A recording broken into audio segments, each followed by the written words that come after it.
Boa noite a todos, meu nome é Fernanda Haddad e a gente vai falar um pouquinho então sobre a síndrome da apneia obstrutiva do sono. Eu procurei dividir a aula, então, falando um pouquinho sobre definição, fisiopatologia, consequências, avaliação clínica, a polissonografia e o tratamento. Então, a gente vai dar uma pincelada sobre tudo que existe dentro da apneia obstrutiva do sono. E eu foquei essa aula falando, então, no adulto, já que a fisiopatologia, enfim, o tratamento da infância, da apneia na infância, ela vai ser, ter características diferentes. Então, a gente vai falar aqui desses tópicos no adulto. Ótimo. Então, inicialmente, a gente precisa lembrar que a apneia obstrutiva do sono é uma doença que fica, né, dentro dos distúrbios respiratórios obstrutivos do sono, né? E por que obstrutivos? Porque ela vem em decorrência a um quadro de obstrução que vai acontecer lá na faringe. Então, por definição, o que são esses distúrbios respiratórios obstrutivos do sono? São pacientes que acabam apresentando a vibração dos tecidos moles da faringe durante o sono, que vai caracterizar o ruído respiratório, que é o ronco, e que pode ser acompanhado por estreitamentos parciais ou totais da via aérea superior durante o sono. Então, os estreitamentos parciais a gente vai dizer que são as hipopneias e os estreitamentos totais vão ser as apneias.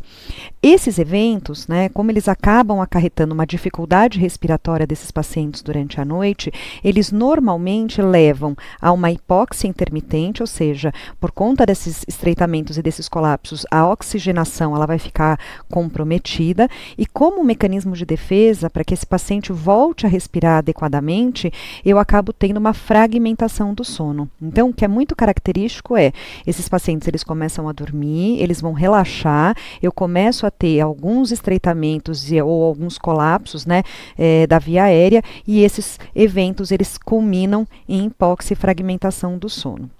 E quais são os sintomas mais frequentes que esses pacientes acabam trazendo para a gente em consultório? Acho que o ronco talvez seja o sintoma noturno mais importante e as pausas testemunhadas. Então, às vezes, uma esposa, um marido, um acompanhante que visualiza e que testemunha essas paradas respiratórias. Agora, existem outros sintomas, né, como enurese, sono agitado, às vezes o paciente vem contando para a gente que ele acorda muitas vezes durante a noite, que acabam tendo um sono fragmentado. Como a gente vai ver um pouquinho lá para frente que esses pacientes acabam tendo um sono de má qualidade, existem uma série de sintomas diurnos também que a doença acaba acarretando. O mais importante deles é a sonolência diurna excessiva, então são pacientes que apresentam diferentes graus de sonolência, às vezes chegando a cochilar em atividades laborais, no trabalho, ou às vezes até, em casos extremos, cochilando no trânsito, né? Então, por isso também a preocupação aí em termos de saúde pública no tratamento dessa doença. Tem outros sintomas relacionados à parte cognitiva, como déficit de atenção, concentração, alteração de memória, alguns referem a algumas alterações relacionadas ao humor, como irritabilidade, enfim. Normalmente esses pacientes eles trazem um quadro bem rico, não só de sintomas noturnos, mas também de sintomas diurnos.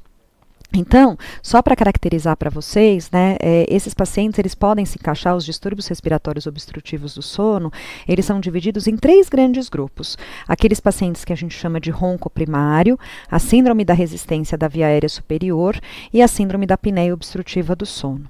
No ronco primário, o principal sintoma que traz o paciente em consultório é o ronco, né? Normalmente um ronco habitual, mais do que 4 vezes por semana, enfim, que acaba atrapalhando aí a vida social do paciente.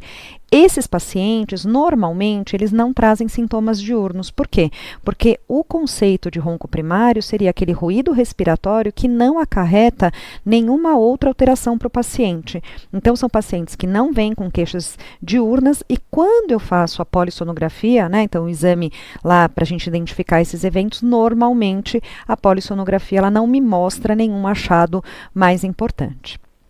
A gente tem os pacientes com a síndrome da resistência da via aérea, aí a coisa se modifica um pouco, né? Então, o principal sintoma que traz esse paciente no consultório, muitas vezes, é um quadro de sono fragmentado, sensação de sono não reparador, fadiga, às vezes até a sonolência diurna excessiva. O ronco, ele pode acompanhar esses quadros, às vezes nem todos os pacientes, eles referem isso para a gente, e aí, nessa investigação, às vezes de um quadro de insônia ou de hipersonia, num paciente que eventualmente ronque ou não, quando eu faço a polissonografia, o evento respiratório que a gente encontra é o HERA. Então, o HERA, na verdade, seria o despertar relacionado ao aumento do fluxo respiratório. E esse despertar, na verdade, acaba levando à fragmentação do sono. Então, quando eu olho a polissonografia, eu vejo esses eventos de limitação do fluxo, não chega a ser uma redução que caracterize uma hipopneia, mas o fato é, essa dificuldade respiratória faz com que o paciente acabe acordando e fragmentando o sono. Por isso, esses sintomas diurnos, né? E normalmente eu não tenho dessaturação da oxihemoglobina. Então, é um quadro relacionado muito mais à fragmentação do sono do que à dessaturação. E aí a gente vai ter o paciente típico, que é o paciente com a síndrome da apneia obstrutiva do sono, que tem normalmente, os sintomas são bem ricos, então tem sintomas noturnos e diurnos em diferentes graus, e quando eu faço a polissonografia, o evento que eu vejo são as apneias, né, que a gente vai falar um pouquinho melhor aí do que a gente considera como sendo anormal para esses pacientes, as hipopneias, e aí sim, eu acabo tendo quadro de hipóxia intermitente, que vai seguir cada um desses eventos e que se recuperam durante a fragmentação, né, ou ao acordar do paciente, e a história da fragmentação do sono. Então, lembrar que quando a gente estiver diante desses pacientes, a gente vai fazer toda uma avaliação para tentar enquadrar se eu estaria diante de um paciente com um quadro mais leve, por exemplo, um ronco primário, uma síndrome da resistência, uma apneia leve, ou se já se trata de um paciente com uma apneia obstrutiva do sono clássica, enfim, com todos os impactos inerentes da doença. Ótimo. Então, só para mostrar aqui o que acontece com esses pacientes durante a noite, eu trouxe um exemplo de uma polissonografia. Esse pedacinho, ele tem 2 minutos, que facilita a gente a enxergar, na verdade, os eventos respiratórios. Então, a polissonografia, como vocês sabem, ela monitora não só a parte respiratória, mas monitora também a parte de arquitetura do sono. Então, para eu ver os estágios do sono, né? Então, lembrando para vocês o sono não REM, o sono REM, o sono não REM, dividido em 3 fases, que seria o N1, o N2 e o N3. O N3 é o sono de ondas lentas, então é uma fase do sono reparadora, e o sono REM, então, que seria aquele onde a gente sonha, onde a gente tem aquela atonia muscular completa e que normalmente vai fazer com que os pacientes apresentem mais esses eventos de apneia. Então, só para mostrar para vocês, ó, esses 3, na verdade, esses 4 primeiros canais são do eletroencefalograma, né? A gente vai vendo a lentificação dessas ondas conforme os pacientes eles estão aprofundando no sono, né? Passando pelo estágio N1, N2, N3. Eu tenho o eletrooculograma, que vai ver os movimentos rápidos dos olhos típicos do sono REM, ou até a lentificação, né, do movimento do olho quando o paciente está começando a dormir. Eu tenho o eletromiograma do queixo, para ver movimentação, o eletrocardiograma, e aqui sim a parte respiratória, onde eu tenho o fluxo, né, respiratório, o microfone para ver o ronco, cinta tóraco-abdominal, medida da saturação.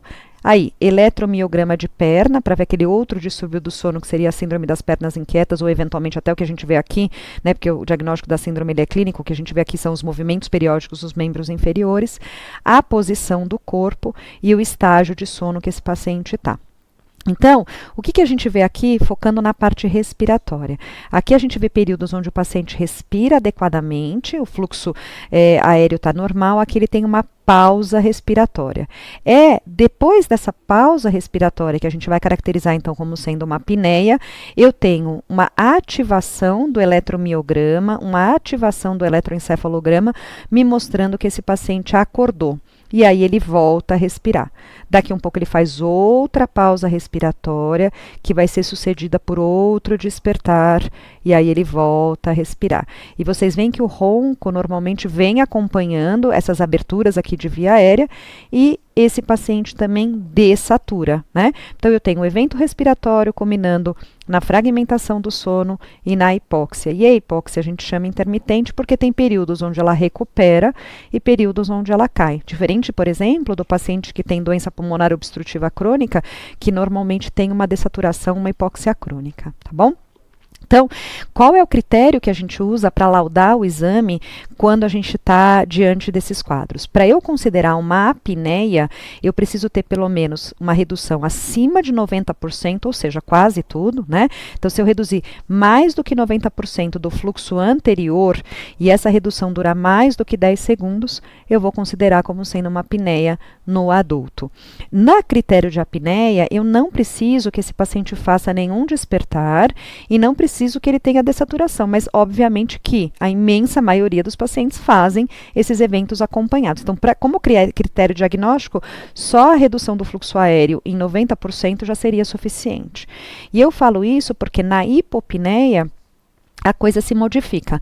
Então, aqui, olha, de novo, né? Então, eu tenho os eletroencefalogramas, aqui eu tenho mais canais, então eu vou ter 6 canais, eletrooculograma, o registro do masseter e do queixo, então, para ver bruxismo, que é interessante vocês verem, porque eu preciso pedir esse eletrodo a mais, né? Ah, eu quero, é apneia e bruxismo, então eu peço lá uma polissonografia basal com monitorização de masseter. Eu tenho o eletrocardiograma, a cânula e o termistor que vão medir o fluxo aéreo e a cinta tóraco-abdominal que me mostra o esforço respiratório. Microfone e saturação e eletromiograma da perna. Então, aqui a gente vê alguns eventos um pouquinho diferentes. O paciente está tendo fluxo aéreo e de repente ele faz uma redução. Quando eu comparo com períodos aqui, olha, essa redução, para eu considerar uma hipopneia, ela tem que ter pelo menos 30%. Então, eu tenho que considerar que reduziu 30% desse fluxo e aí sim, obrigatoriamente, eu tenho que ter ou um despertar, uma ativação do eletroencefalograma, me denotando que esse paciente superficializou no sono, tá certo? Ou então eu tenho que ter uma dessaturação em 3% pelo menos do registro que ele vinha vindo. Então, se esse paciente vinha com 94, eu teria que cair pelo menos para 91, 90 para poder considerar, né? Vamos considerar 90 para dizer que houve uma dessaturação, uma queda abaixo de 3% do valor inicial.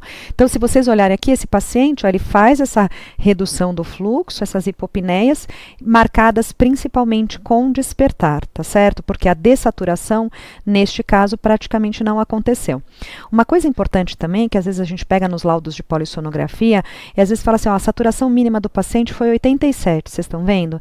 Isso aqui, gente, é artefato, porque a saturação, ela cai assim, ó, 94, 93, 92, 91, até chegar em 87. Então, quando eu tenho uma queda abrupta, assim, eu preciso suspeitar que muitas vezes foi algum artefato, uma queda do eletrodo, do dedo, ou então alguma medida que veio errônea, tá bom? Então, também é importante, muitas vezes, quando eu olho o laudo e olho o hipnograma, que é o traçado lá no final da polissonografia, vou mostrar alguns para vocês também, às vezes essa queda abrupta da saturação, ela não é real, tá bem? Então, relembrando, a hipopneia, eu preciso uma redução de pelo menos 30% do fluxo aéreo associado a um despertar ou uma dessaturação de 3%, e ela também precisa durar pelo menos 10 segundos. Esse é o critério atual. A gente já teve outros critérios aí ao longo dos tempos, critérios padrões e alternativos, mas é isso que saiu recomendado pela última vez aí pela Academia Americana. Ótimo. E vocês lembram daquele outro evento que eu falei para vocês, que seria então o HERA, que é o despertar associado a um aumento do esforço respiratório? O ideal para a gente fazer o diagnóstico do HERA seria a gente usar um balão esofágico que me mostra o aumento da negatividade da pressão intratorácica. Então, eu teria que passar esse balão durante a polissonografia.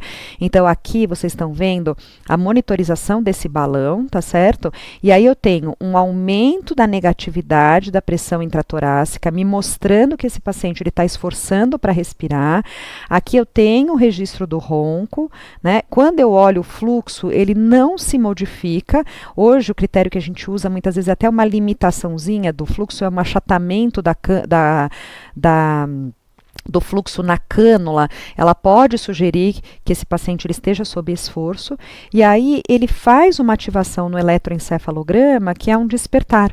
Quando ele faz o despertar, ele retoma o tônus da musculatura e volta a respirar adequadamente. Então, na verdade, eu tenho um despertar associado ao aumento do esforço respiratório e que vai culminar, na verdade, na normalização desse esforço depois que o paciente teoricamente desperta, tá bom?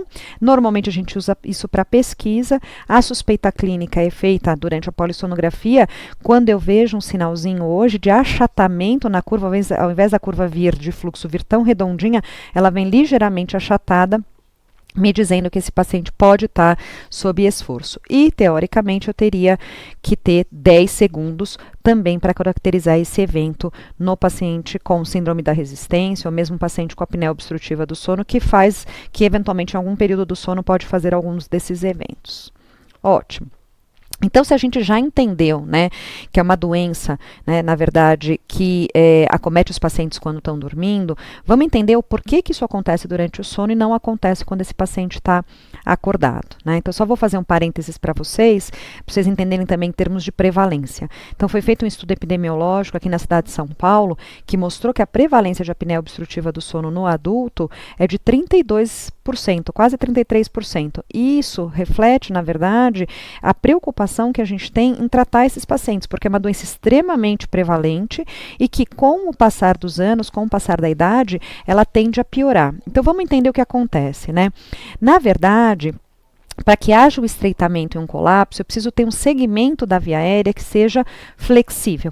Então, quando a gente olha a via aérea superior, eu tenho desde o nariz, que seria uma estrutura rígida, até a região da traqueia, da laringe, vamos pegar assim, comecinho da traqueia, que seria uma estrutura rígida. Então, a via aérea, num geral, ela tem o nariz, tem o segmento flexível, que seria relacionado ao arcabouço muscular da faringe, e teria, então, a região da traqueia, que seria um tecido, de novo, rígido, né? Então, basicamente, o que acontece aqui estaria o nariz. Quando eu puxo o ar, quando eu inspiro esse ar, a tendência é eu criar essa pressão negativa por dentro do tubo. Essa pressão negativa, quando ela passa, né, cria um fluxo por dentro do tubo, existe uma tendência a essa parede flexível a colapsar. Então, é como se eu tivesse um canudinho de plástico e puxasse com muita força o ar. Eu crio uma pressão negativa, esse canudinho ele vai ter uma tendência a colapsar. Quem mantém esse canudinho aberto, na verdade, vão ser os músculos dilatadores da faringe. E o principal músculo dilatador da faringe vai ser o músculo genioglosso, tá certo? Então, esse equilíbrio de pressão que acontece entre a inspiração, né, entre a pressão negativa que passa por dentro do tubo, que a gente chama de pressão intraluminal, e a pressão extrínseca aqui no tubo, que seria dada de forma positiva, né, vamos pensar assim, pela musculatura dilatadora da faringe, vai fazer com que esse tubo ele se mantenha aberto. Isso a gente chama de pressão transmural. Ótimo, isso acontece durante o dia, quando a gente está acordado, porque simplesmente a gente tem toda essa musculatura ativa. Quando a gente vai dormir, o que é característico do sono? É característico a gente desenvolver uma hipotonia. Essa musculatura ela vai relaxar, né, para que a gente tenha o repouso. Quando eu tenho essa hipotonia, é que eu posso ter um desbalanço entre essas pressões e essa via aérea ela fica um pouco mais suscetível, tá certo?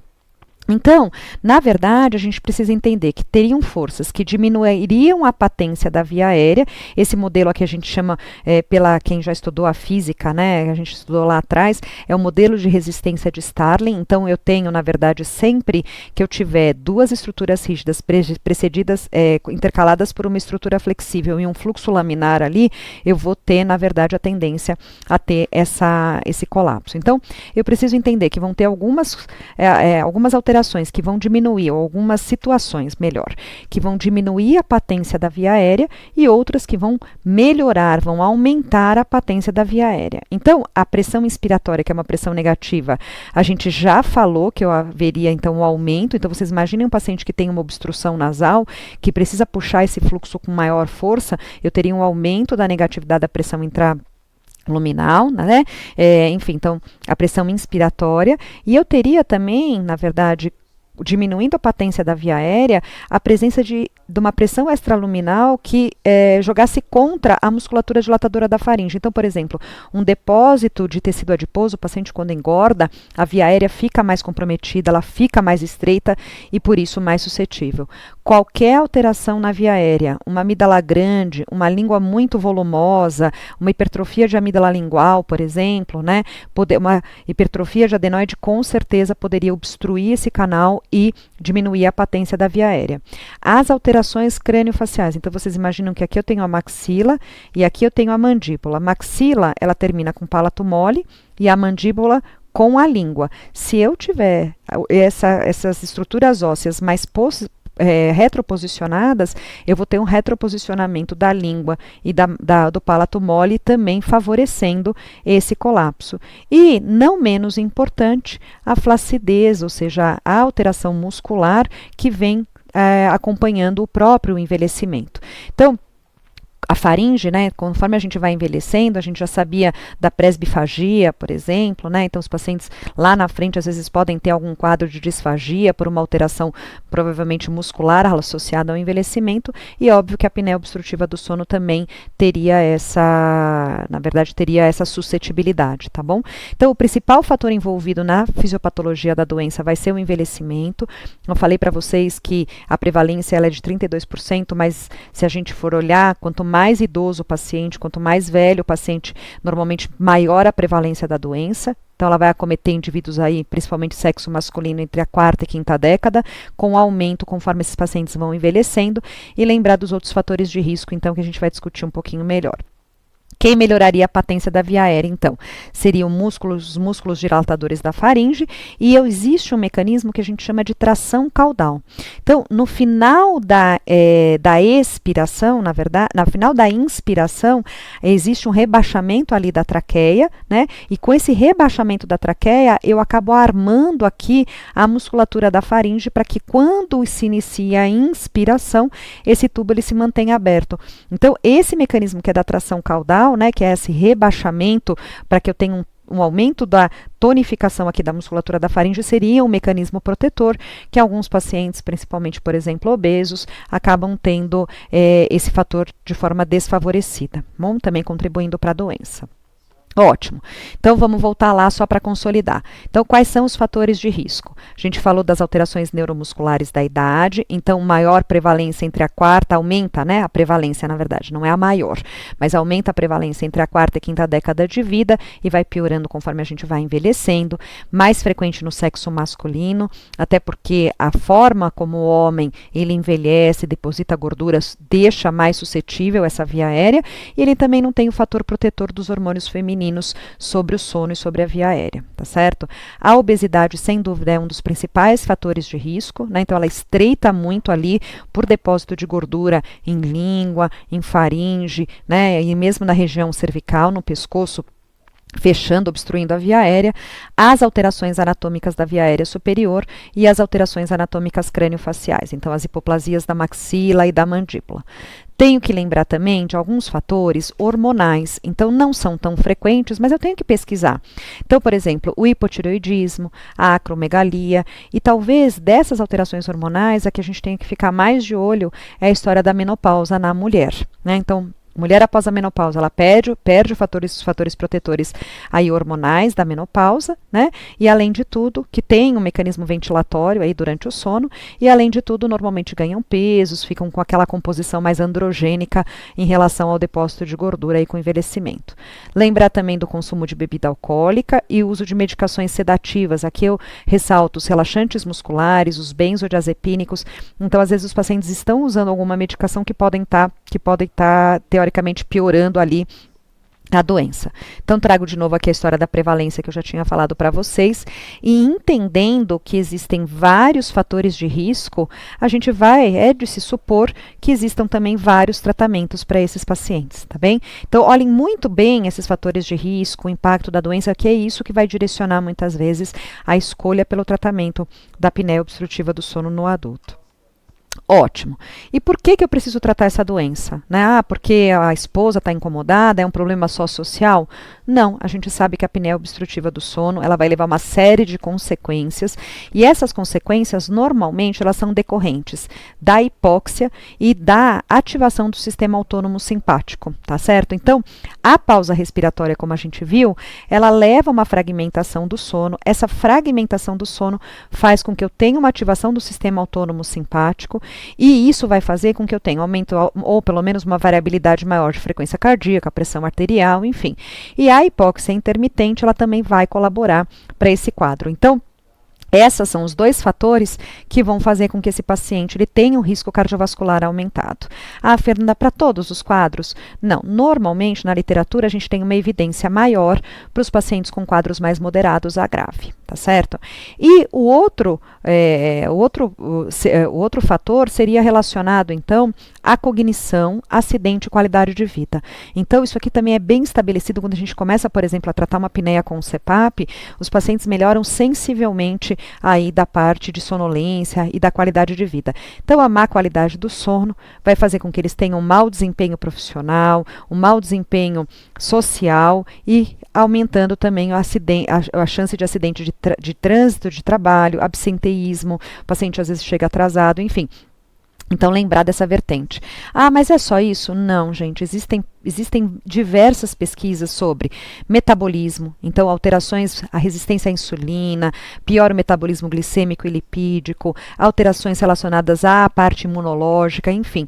Existem vários estudos que estão com marcadores de inflamação, existem vários estudos, mas como normalmente essas doenças, elas são doenças que compartilham os mesmos fatores de risco, às vezes fica difícil da gente determinar o quanto a apneia isoladamente pode piorar esses desfechos. Então, se vocês gravarem a parte cardiovascular e cognição, eu já estou feliz, mas lembrar que em termos de metabólicos e imunidade, a gente já tem alguns estudos aí também bem robustos nesses setores. Ótimo. E como é que tem que ser a anamnese desses pacientes? Muito bem feita, né? Então, a gente sabe que muitas vezes o impacto, aquilo que traz o paciente em consulta, é o que vai fazer com que ele tenha uma adesão boa ao tratamento, né? Então, ver muito bem quais são os sintomas noturnos e sintomas diurnos. Às vezes a gente vai tratar e falar, sua apneia melhorou muito. Ele fala para mim, mas eu estou roncando ainda, minha esposa continua saindo do quarto, isso era o mais importante para mim, né? Então, a gente precisa conversar bem com o paciente. Então, ver muito bem quais são os sintomas noturnos e diurnos e qual que é o impacto na qualidade de vida, né, desses pacientes, o quanto isso está impactando no dia a dia. Ver a faixa etária, quando que os sintomas se iniciaram? Ah, eu ronco desde a infância, desde a adolescência? Ué, será que eu não tenho alguma coisinha anatômica favorecendo? Ah, não. Olha, Fernanda, eu engordei quando eu tinha lá por volta dos 35, 40 anos, quando eu ganhei peso, parei de fazer atividade física, comecei a trabalhar. Ah, não, olha, eu comecei, na verdade, a roncar quando eu comecei a fazer um tratamento com um psiquiatra, enfim. Então, a faixa etária é importante. Ver em relação ao sexo, principalmente a mulher, é um período pré ou pós-menopausa. Ela já passou por todas as modificações da menopausa, eu tenho chance de repente, repor aqui e tentar prevenir essas alterações num período de climatério, por exemplo, né? Houve ganho de peso, né? Se o paciente usa alguma medicação sedativa ou consome bebida alcoólica, ele está privado de sono, ele faz uma atividade física muito próximo do horário de dormir, relaxa mais, dorme mais cansado. Olha, dorme a noite inteira de barriga para cima. Quando vira de lado, melhora. Não melhora. Olha, ronca de barriga para cima e ronca de lado. Tem sintoma de refluxo faringolaríngeo ou refluxo gastroesofágico? A gente sabe que existe uma grande associação entre apneia e refluxo, e um piora o outro, né? Então, às vezes, fazer essas medidas comportamentais, tratar um refluxo num paciente, por exemplo, que tem um quadro mais leve, talvez a gente consiga, enfim, melhorar a doença. Tem sintomas relacionados a alterações de via aérea? Fernanda, fiz tratamento ortodôntico a vida inteira, tive que usar aparelho, extraí 3 dentes para conseguir caber tudo, né, ali na região da boca. Olha, tem uma rinite, né, respiro de boca aberta, enfim, precisa ver essas alterações também e sempre não esquecer de perguntar, gente, como é o otorrino, às vezes fica muito focado na avaliação anatômica, mas lembrar que é uma doença, na verdade, clínica. Então, perguntar, seus exames de sangue são recentes, tem função tireoidiana, tem feito exame para ver metabolismo glicêmico, lipídico, fez avaliação cardiovascular, você tem alguma história na família de doença cardiovascular? Então, tem que ser uma anamnese muito mais detalhada, né? Perguntando sobre o sono, sobre a qualidade de vida desse paciente no dia a dia. Eu trago aqui para vocês uma escala que é muito utilizada na prática clínica, mais como um desfecho de tratamento e para a gente tentar pontuar o quanto esse paciente ele pode estar comprometido em relação à sonolência, né? Que seria então a escala de sonolência de Epworth. Então a gente pede para o paciente marcar o quanto ele teria de chance, né, de cochilar fazendo essas atividades. Se seria nenhuma chance, ele dá uma nota 0, uma chance pequena, moderada ou uma grande chance. Então, são perguntas do cotidiano, né? Então, sentado e lendo, vendo televisão, numa sala de espera, por exemplo, de um consultório, se ele for viajar de ônibus como passageiro, né? Durante 1 hora, se ele deitar à tarde, no meio de uma conversa, se ele sentar no sofazinho depois do almoço e se ele estiver no carro quando eu estou diante de um trânsito intenso. Então, essa escala pode variar de 0 a 24, se ele assinalar 3 em todos. Lembrando que a gente considera como tendo sonolência diurna excessiva o paciente com escala de sonolência acima de 10, tá certo? E aí, lembrar que não existe, muitas vezes, uma correlação a quanto mais grave é o paciente, mais sonolento, né? Mas é obviamente que os pacientes mais graves tendem a ser mais sonolentos e normalmente a gente utiliza essa escala para comparar tratamento. Então, eu comecei a tratar o quanto melhorou a minha sonolência.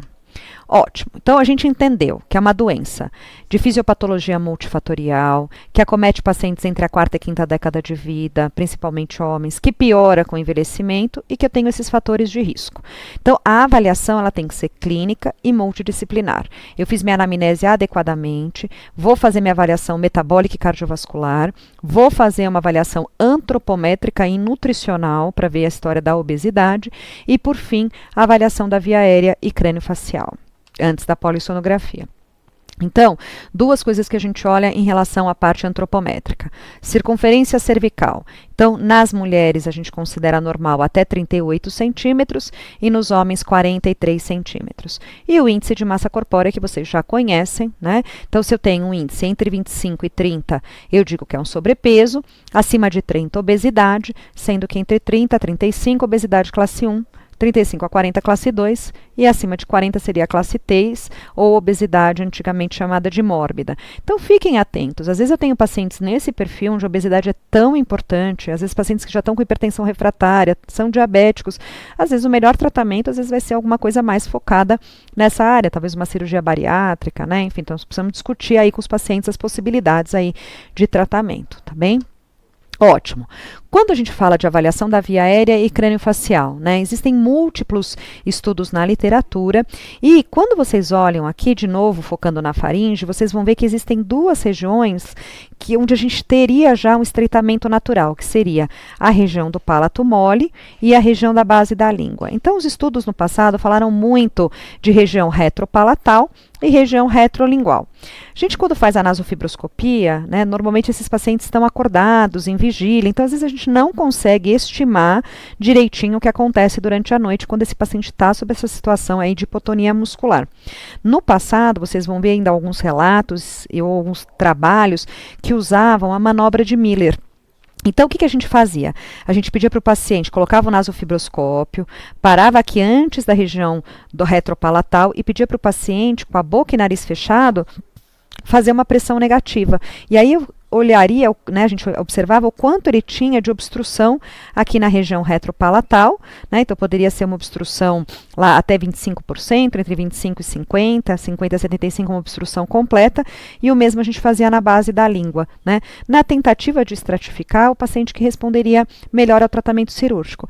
Esse tipo de manobra caiu em desuso aí na literatura e na prática clínica, porque infelizmente ela não conseguiu predizer a presença dessas alterações e o desfecho cirúrgico. Tá bem? Então eu falo sempre para vocês, porque pode ser que vocês vejam algum trabalho aí na literatura em relação a isso, ou algum exame que ainda foi feito esse tipo de manobra, mas que não acaba ajudando muito a gente na tomada de decisão em termos de tratamento. Então, hoje o que a gente sabe é que as alterações de via aérea, algumas realmente vão ser obstrutivas e vão poder ser causa da doença. Então, por exemplo, uma hipertrofia de amígdala palatina, uma hipertrofia de amígdala lingual, a gente vai ver algumas outras alterações, mas existem uma série de alterações que são menores ou que a gente considera como sendo inflamatórias. Então, por exemplo, quando eu abro a boca do paciente, vejo aquela úvula edemaciada, aquele palato edemaciado, a gente entende que isso é muito mais consequência do trauma respiratório do que dizer que isso causava a doença.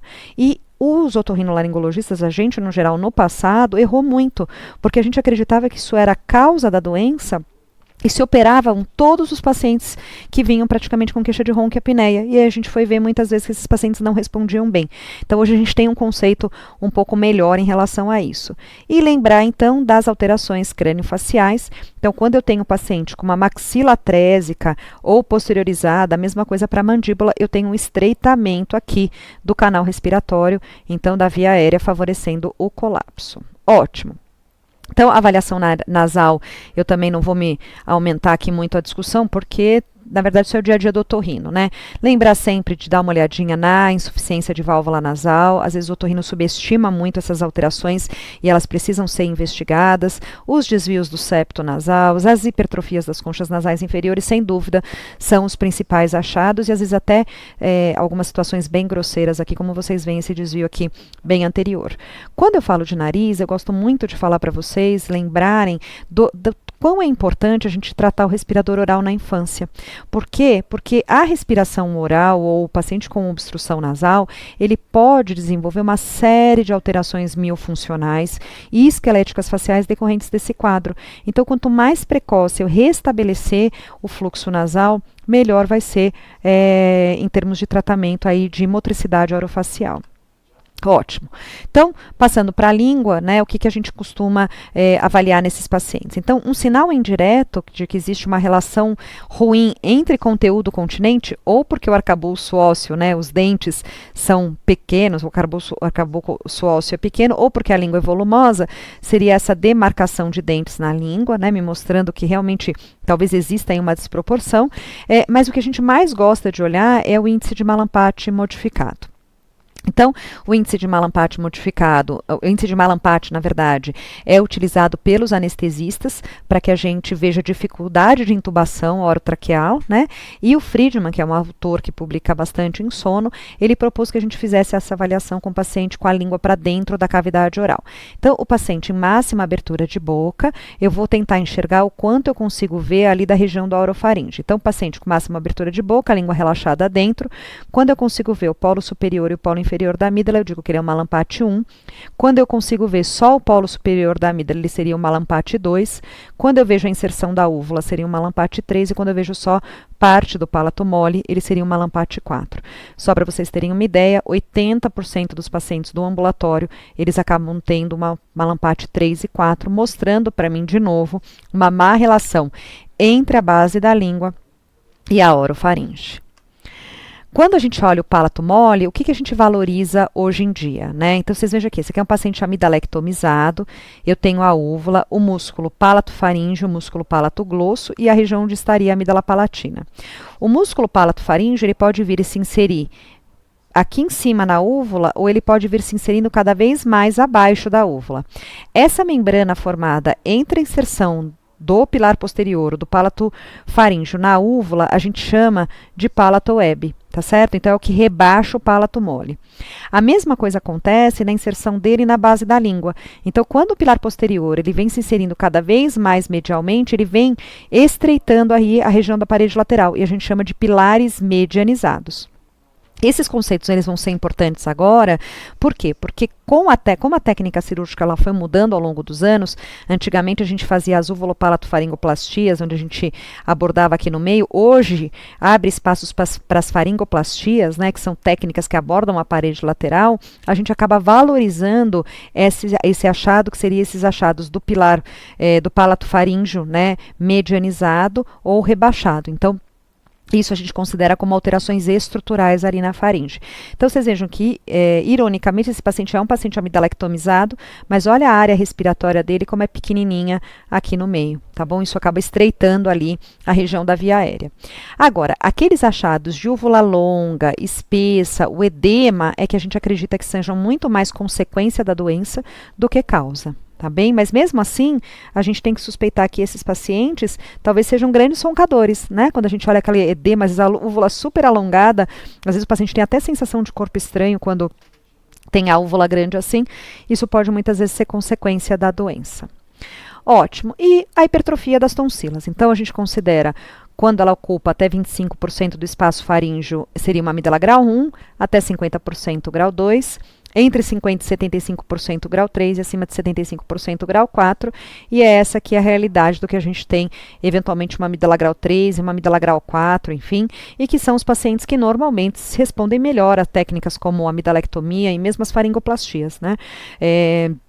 Então, são pacientes que normalmente a gente acaba tendo uma resposta cirúrgica melhor, mas que, por outro lado, a gente como otorrino fica um pouco frustrado de pegar um paciente adulto com a amígdala desse tamanho, né? Então, o ideal, de novo, é que esse tipo de alteração tivesse sido corrigido ali durante a infância e adolescência, mas nós vamos ter alguns adultos com esse tipo de anatomia, mesmo porque, eventualmente, eles passam um período ali da adolescência, enfim, muitas vezes assintomáticos. Ótimo. Em relação à parte crâniofacial, a gente antigamente usava muito a cefalometria, né? Só que a cefalometria é um exame que tem radiação, o paciente tem que ir até o laboratório para fazer, e mesmo dentro da cirurgia craniomaxilofacial, a visualização do perfil facial, às vezes a avaliação por fotos, é uma coisa que tem crescido muito aí nos últimos anos. Então, a gente consegue ver pelo exame bem feito, clínico, se esse paciente ele tem alguma suspeita, pelo menos de ter alguma alteração mais grosseira. Então, a gente usa o perfil facial, o palato duro e a oclusão dentária para tentar identificar se esse paciente ele pode ter alguma alteração esquelética. Então, vamos lá. Então, qual é o critério que a gente utiliza para ver, na verdade, a retrognatia, que seria a retroposição da mandíbula? Para vocês terem uma ideia, a maxila e a mandíbula, elas têm uma diferença só de 2 graus, eu vou mostrar para vocês, quando a gente faz a cefalometria. Então, o queixinho, ele tem que estar quase embaixo da maxila, né? Então, se a gente pegar e detalhar, por exemplo, uma reta que passe entre o bordo vermelho e branco do lábio inferior perpendicular ao chão, é para essa reta de estar no máximo 2 milímetros ali do queixo, né? Então, a gente considera como tendo retrognatia qualquer paciente que tenha uma distância maior. Em alguns casos, gente, são bem grosseiros. Aqui são fotos de pacientes do ambulatório. Então, vocês veem o quanto o queixinho desses pacientes está retroposicionado. E mais, esse ângulo aqui do pescoço, ele vai se modificando. Então, um ângulo que deveria ser um ângulo de 90 graus, ele vai se tornando um ângulo mais obtuso, aumento da papada, né? Enfim, a distância pescoço-mento reduzida. Então, isso às vezes a gente consegue ver facilmente. Esse paciente em questão, a sensação que a gente tem é que a discrepância não é tão grande, porque ele tem uma birretrusão. Então, ele tem tanto a maxila quanto a mandíbula recuada. Por isso que às vezes dá uma falsa impressão, mas que a gente vai treinando o olho e isso vai melhorando ali durante o treinamento da gente quando está diante desses pacientes. O outro achado que a gente vê é essa atresia da maxila. Então, muitas vezes aquele palato ogival, estreito, profundo, mostrando para mim provavelmente que essa distância lateral, talvez antero-posterior, esteja prejudicada nesses pacientes, e o tipo de oclusão dentária. Então, a gente considera uma oclusão classe 1 quando eu tenho uma adequada relação entre a arcada superior e a inferior. O classe 2 seria aquele onde eu tenho os dentes de baixo retroposicionados em relação aos de cima, e o classe 3 seria aquele paciente que tem, na verdade, a parte da mandíbula projetada anteriormente à maxila. O classe 3, na verdade, ele poderia ser em decorrência a uma mandíbula longa, o que não seria ruim para a apneia, vamos pensar assim, né? Mas muitas vezes eles têm esse tipo de oclusão, que seria o que a gente chama de falso classe 3, porque a maxila é estreita. Aí sim, teria uma associação ali relacionada à apneia. Então, aqui é a foto daquele paciente birretruso que eu mostrei para vocês. Então, vocês vejam, olha, como o dente de cima ele está inclinado, né? Ele não tem aquele ângulo retinho. Então, isso mostra para mim uma tentativa, muitas vezes, de compensação dentária, né? Então, uma mordida aberta anterior, uma oclusão bem ruim. Esse paciente, uma oclusão classe 2. Então, vocês vejam a discrepância, cabe quase um dedo entre a arcada superior e inferior, e esse aqui seria uma tendência classe 3, uma mordida cruzada posterior, mostrando que a maxila está atrésica, está passando por dentro da mandíbula, tá bom? Então, todos esses achados a gente consegue muitas vezes avaliar com um bom exame clínico. Então, eu trouxe alguns exemplos para vocês verem. Olha, é um paciente com sobrepeso, vocês vejam que eles gostam muito do cavanhaque, porque às vezes diminui essa deficiência mandibular esteticamente. Ó, abertura labial, então, paciente que é respirador oral, encurtamento do lábio superior, a eversão do lábio inferior, né? E aí a gente vê a discrepância entre a arcada superior e inferior. Esse aqui é o molde que ele fez para o preparo ali da cirurgia ortognática, e aí vocês vejam essa discrepância aqui em relação à arcada dentária. Então, muitas vezes você está conversando com o teu paciente em consultório, você já está vendo esses sinais ali relacionados à parte esquelética e respiração oral. E esse aqui, então, seria a outra situação, né? Então, onde eu tenho um palato duro estreito, ogival, uma maxila atrésica e uma mandíbula passando por fora, cruzando essa mordida. Bem? Ótimo. A cefalometria a gente vai reservar para os pacientes que vão para a cirurgia ortognática mesmo, os pacientes que vão usar um aparelho intraoral, e a gente vê que às vezes eu tenho alterações menores, o paciente se adapta, por exemplo, a um CPAP, eu tenho que fazer uma cirurgia de viária, então não necessariamente eu preciso passar por uma cefalometria em todos os pacientes. Mas só para mostrar para vocês o que a gente considera o padrão facial 1, quando eu faço a cefalometria, existem 2 ângulos que a gente costuma olhar, né? Então, aquilo que eu falei para vocês, nem todo mundo acaba usando a cefalometria hoje em dia, mas se eventualmente vocês precisarem entender, esse ângulo que é o SNA, ele pega o S é de cela túrcica, o N de násium, e o A seria o ponto mais posterior da maxila, e o B seria o ponto mais posterior da mandíbula. Então, o SNA, ele vê a relação da maxila em relação à relação da maxila com a base do crânio. E o SNB vê a relação da mandíbula. Então, esse ângulo que é o SNA, ele pode medir de 80 a 80, na verdade, isso é mais 82 graus, né? O SNB, que mede em média, para um paciente ocidental, 80 graus, e esse ângulo que seria o ANB, ele teria 2 graus de diferença. Então, esse é um paciente, teoricamente, padrão facial 1. O padrão facial 2 é aquele paciente que é o retrognata, né? Então, quando eu vejo, ó, ele tem um SNA normal, até um pouquinho aumentado, né? Falei 82 para você, e um SNB lá para trás, mostrando para mim a discrepância entre a maxila e a mandíbula. E esse paciente seria o padrão facial 3, seria um prognata verdadeiro, mas na verdade, não é nem que ele é um prognata verdadeiro, ele tem uma reduçãozinha também do SNA, então o normal seria 80% e tem um SNB aumentado. Então ele teria até uma maxila longa e uma mandíbula longa e uma maxila atrésica, tá certo? Então, para vocês saberem aí como é que tem que olhar a cefalometria, se eventualmente o paciente já trouxer alguma documentação, se vocês forem solicitar. Ótimo. Então, a gente falou dessa série de alterações, né, e que agora precisa entender se essas alterações elas são frequentes nos pacientes com apneia. Será que quando eu comparo pacientes com apneia com pacientes sem apneia, eles têm mais alterações anatômicas? Tem sentido eu ficar procurando essas alterações, né? Então, quando a gente comparou, isso foi minha tese de mestrado, lá atrás já existiam vários trabalhos, isso é bem consolidado na literatura, a gente comparou pacientes com e sem apneia, e aí o que a gente viu é que os pacientes com apneia, eles tinham mais alteração de via aérea do que pacientes sem apneia, quando a gente comparou. Então, a circunferência cervical, o malampate modificado classe 3 ou 4 e a associação de 3 ou mais alterações faríngeas foi relacionado tanto à presença quanto à gravidade da apneia obstrutiva do sono. Então, essa é uma aula que eu falo muito para os clínicos no geral, e assim, precisa investigar, precisa procurar, porque eles têm mais alterações do que pacientes que não têm apneia.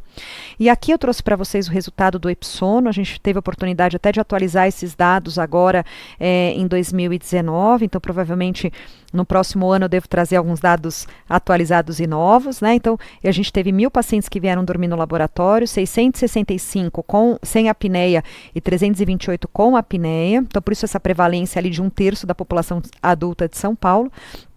E se vocês olharem para a orofaringe desfavorável, que foram todas essas alterações e nariz desfavorável, quase todas as alterações foram mais frequentes nos pacientes com apneia obstrutiva do sono, tá certo? A gente só não conseguiu fechar isso para alteração esquelética facial, porque a gente acredita que em boa parte desses pacientes sem apneia contemplem, às vezes, pacientes roncadores ou com síndrome da resistência, onde talvez o esqueleto facial ele tenha um peso maior. Mas quando a gente considera a apneia clássica, o IH acima de 15 ou acima de 5 com sintoma, eu tenho uma alteração de via aérea mais frequente. Ótimo. E foi feito um modelo de regressão para ver os parâmetros que seriam preditivos da presença da doença. Então, o Epsono, ele replicou aquilo que a literatura mundial já mostrava. O homem, ele tem um risco maior. Conforme eu vou envelhecendo, eu tenho um risco maior. Circunferência cervical alargada tem um risco maior. E a obesidade também. De todos os critérios de exame físico que a gente usou, de orofaringe, esqueléticos faciais e de nariz, ter nariz desfavorável foi o único que entrou como fator de risco para a apneia obstrutiva do sono. E, de novo, o que a gente acaba discutindo nesse artigo é que, muito provavelmente, esses pacientes desenvolvem obstrução nasal crônica desde a infância, desde a adolescência, geram uma série de alterações miofuncionais ali na faringe e na motricidade orofacial que talvez influenciem na apneia no adulto. Então, de novo, fiquem atentos ali ao tratamento das crianças. Ótimo. Então, a gente falou que a grande crítica que a gente tem desses exames todos, a nasofibroscopia, enfim, é que a gente faz esses exames com o paciente acordado. Então, existe uma tendência na literatura da gente tentar padronizar em relação a fotos, para que todo mundo enxergue a mesma coisa, que tenha uma reprodutibilidade entre um trabalho e outro, e com isso veio também a história da sonoendoscopia, que seria fazer a nasofibroscopia sob sono induzido. Então, eu uso um anestésico, que pode ser o Propofol, Midazolam, e agora estudos com Precedex, da tentativa de simular o que aconteceria durante a noite. Então, eu não faço, obviamente, uma anestesia, a gente vai fazer uma sedação leve a moderada, né? Então, por isso que eu uso esse aparelhinho que seria o BIS, para poder controlar isso, e a gente vai dar uma olhadinha, na verdade, ali na via aérea e tentar entender aonde é que eu posso ter esse sítio de obstrução, o que está acontecendo com esse paciente quando ele está dormindo. Então, as indicações ainda na literatura, elas não são bem definidas, né? Existem alguns colegas que acham que se precisa fazer para todos os pacientes, outros acham que não, mas tem o consenso europeu que tenta, na verdade, nortear, foi publicado em 2014, que tenta nortear essas indicações. Então, a primeira coisa que eles falam assim, a indicação formal da sonoendoscopia é para aquele paciente que não vai ser submetido ao tratamento com CPAP. Então, eu tenho lá um paciente obeso, uma apneia grave, que eu já sei que eu vou pôr o CPAP, talvez eu não precise fazer a sonoendoscopia. Aí ele se adaptou ao aparelho, tá ótimo, a gente já seguiu com o tratamento, tá certo? Então, se o paciente ele não for candidato para o tratamento com CPAP, eu posso pensar na sonoendoscopia. Pacientes, então, que não se adaptaram, não responderam ao tratamento e, eventualmente, pacientes que falharam no tratamento cirúrgico. Então, vamos lá. Eu tinha um paciente com uma amígdala hipertrófica, ou tinha um pilar medianizado, a gente fez uma faringoplastia e ele não respondeu ao tratamento cirúrgico como a gente estava esperando. E eu quero escolher um outro tratamento cirúrgico, porque esse paciente não quer usar o CPAP, não quer usar o aparelho intraoral. Enfim, será que existe algum outro sítio anatômico que possa ser abordado? Então, é assim que o consenso europeu se comporta. Então, pacientes que não vão fazer tratamento com CPAP, que não se adaptaram e não responderam a ele e que falharam no tratamento cirúrgico prévio. Ou que eu não encontrei nenhuma alteração e, eventualmente, esse paciente quer passar por algum tratamento cirúrgico, né? Então, eu trouxe aqui só para mostrar para vocês a realidade do exame.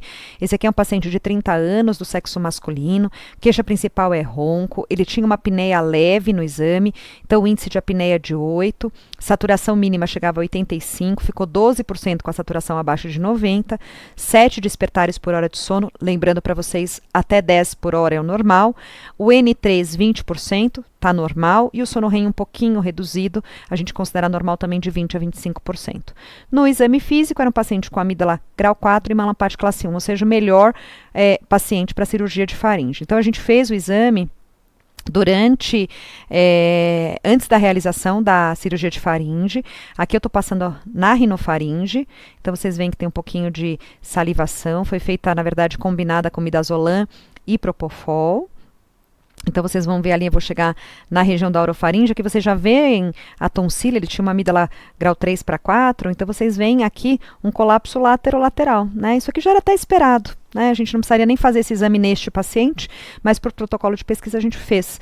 Então, mostrando direitinho ali a obstrução laterolateral, ali na região da faringe, para um paciente que tem uma amígdala grande. Aí a gente desceria para a região da base da língua, epiglote, e avaliaria toda a via aérea nesse sentido, tá certo? Então, só para vocês terem uma ideia de como o exame ele é feito. Existe uma classificação, na verdade existem duas classificações. Eu trouxe para vocês a mais frequente, que é a VOLT, né, que foi, na verdade, publicada pelo Kesirian.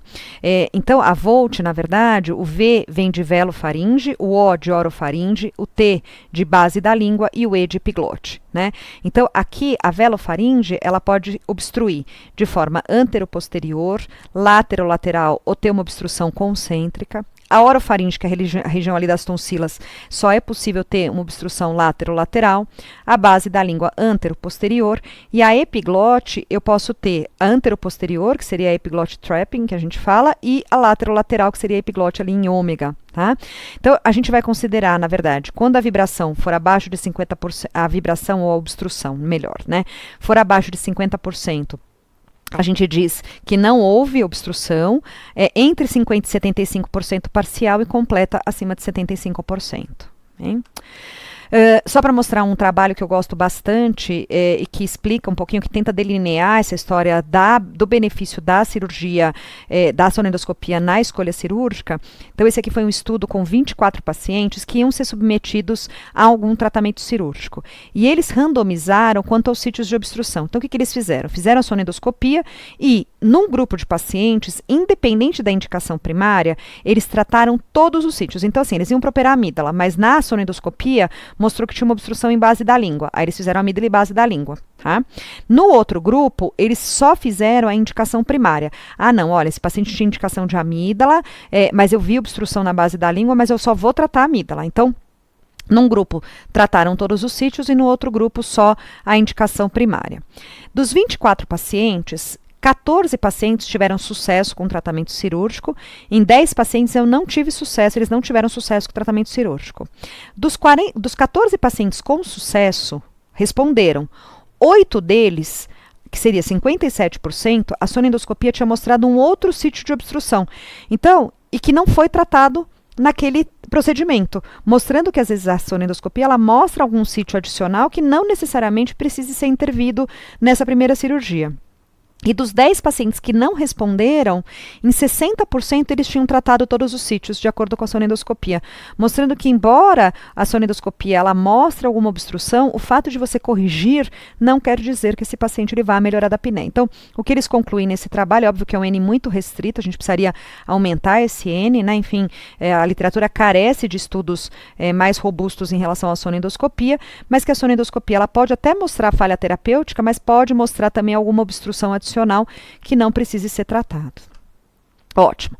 Vamos passar então para o diagnóstico, né? Então a gente vai falar que o diagnóstico ele tem que ser clínico e polissonográfico. Então eu já avaliei, já vi minha via aérea, já vi a parte craniofacial, já sei o impacto, eu vou fazer a polissonografia para esses pacientes. Então, a polissonografia ela me permite ver a arquitetura do sono, para eu ver os estágios do sono e dividir eles em sono não REM, N1, N2, N3 e sono REM, onde eu tenho atonia muscular, eu preciso ter esses 3 canais. Com isso, eu consigo ver no paciente com apneia, muitas vezes, uma redução do N3 e uma redução do sono REM. Então, ele tem uma dificuldade para chegar nessas fases do sono, porque eles acabam fazendo um sono mais fragmentado. E o aumento dos despertares, acima de 10 por hora. Para ver os parâmetros respiratórios, eu preciso do fluxo nasal e oral, então não esquecer, né? Às vezes eu tenho um paciente que respira pela boca e não quer dizer que ele está fazendo apneia. O esforço tóraco-abdominal, para eu ver o esforço respiratório, senão eu tenho dificuldade para caracterizar, por exemplo, uma apneia de origem central de uma doença neurológica, de uma doença cardiovascular, e a saturação da oxihemoglobina.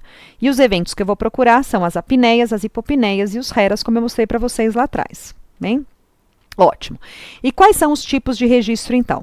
A polissonografia tipo 1 é aquela polissonografia feita de noite inteira no laboratório. A tipo 2 seria exatamente a mesma polissonografia com todos esses sensores, feita em casa. A tipo 3 é aquela que eu só faço sensores do ponto de vista cardiorrespiratório. Então, eu não consigo ver qualidade do sono. Seria a poligrafia. E o tipo 4 seria o registro de 1 ou 2 parâmetros. Normalmente, por exemplo, uma oximetria noturna e uma frequência cardíaca, tá bom?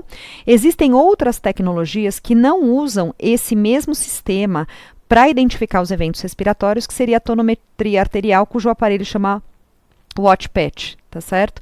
Então, o aparelho comercial. E já dizendo que a gente vai conversar também sobre CPAP, tudo, não tem nenhum conflito de interesse com essas empresas. Então, a tonometria arterial, ela vai medir o fluxo pela onda de pulso e não por sensores ali respiratórios. Tá? Então, vamos falar um pouquinho da diferença entre eles.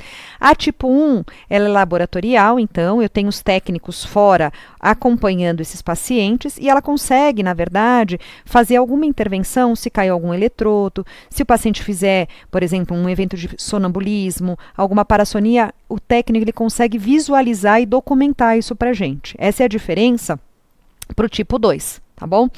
Eu consigo ver, então, como ela tem uma montagem completa de pelo menos 7 parâmetros, pegando eletroencefalograma, eletromiograma, eletrocolograma, tudo aquilo que a gente conversou, eu consigo ver a arquitetura do sono e os parâmetros respiratórios. Lembrar sempre, que nem eu mostrei para vocês, que se eu for ver bruxismo ou quiser diferenciar, por exemplo, uma parassonia de uma epilepsia, eu preciso pedir uma polissonografia basal com monitorização de masseter ou uma polissonografia montagem neuro-EEG para quando eu quero uma montagem neurológica completa, ou vídeo EEG quando eu quero que grave o exame. Bom, esse tipo de polissonografia ela pode ser basal, ela pode ser feita uma polissonografia para titulação de CPAP, com CPAP, e pode ser feita split night, onde eu teria metade da noite basal e metade da noite para titulação com CPAP.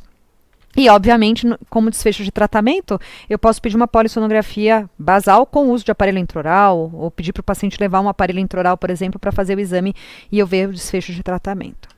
A tipo 2, a única diferença é que ela vai ser domiciliar e não vai ter a supervisão de um técnico. Então, se o paciente fizer um movimento anormal, ou se eventualmente ele tiver uma queda de algum eletrodo importante, por exemplo, saturação, às vezes eu tenho que levar esse paciente para o laboratório para repetir o exame. Hoje, esses exames, eles têm ficado cada vez melhores. A perda, ela é muito pequena. Então, a tipo 1 e a tipo 2, elas praticamente se equivalem, tá certo? Só lembrar nesses outros casos, onde a gente quer ver outros distúrbios do sono, que aí sim não seria possível fazer uma tipo 2.